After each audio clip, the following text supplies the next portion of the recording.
මම මේ පාරේ ඡන්දිලනවා. අලියගෙන් ඡන්දිල්ල. පක්ෂ මානසික මට්ටමක් නැහැ. අරයා ශ්‍රී ලංකාව මෙයා UMP මෙයා JP නෑ. පාට පක්ෂයක් නෑ මම.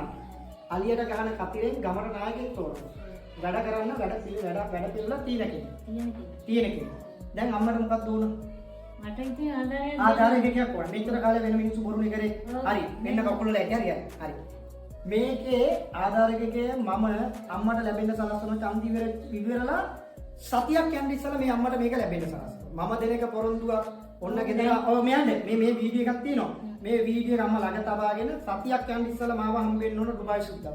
හම්බෙච්ච ගමන් මම මේ ආධාරකකේ අම්මට ලැබෙන්න සලස්වනවා. හරිද? දැන් දෙන්නේ නෑ ඡන්දි විවරච්ච ගමන් අම්මට ලැබෙන්න සලස්වනවා. හරිද? මම හින්දා බොරු කරන මිනිහ නෙමෙයි බේරම වෙන්න බලන්න මගේ වීඩියෝ දැකලා දිනවා මේ මිනිස්සු උදව් කරන විදිහ. මේ බලන්න.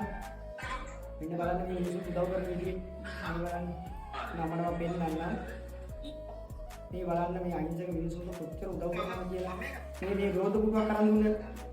මේ කෙනෙක් රෝද පුටුවක් කරන් දුන්නේ. අද තවත් අම්මගේ රෝද පුටුවක් කරන් දෙන්නේ. මේ බබා ළම්මේ හම්බෙන්නේ අම්මලාගේ අඳුම් කට්ටලා අරන් දෙනවා. හරිද? ඔබට මේ හැම දියම්ම මම සෑහෙන්න මිනිස්සුන්ට උදව් කරනවා. මේ ආම්දුරගොල්ලොන්ටද මේ හැම මිනිහෙකුටම උදව් කරන මේ රෝද පුටුව අරන් දෙනවා. මේ අපිට මේ අවියල තමයි ඡන්ද දුන්නේ ඒ වුණාට අපිට කිසිම ආධාරයක් නෑ හරි. මේ ගමේ ඉන්න ඕනේ අලියා JP UMP කියලා. ඒක නවත්තනවා මම. හරිද? අම්මට වෙන්න ඕන දේ මම කරනවා. හරිද? මම තරුණ නායකයෙක්. මම බොරු කියන්නේ නැහැ. බොරු බලාපොරොත්තු මම දෙන්නේ නැහැ. දැන් මම අම්මට ආධාරයක් කියන්නේ ඕන.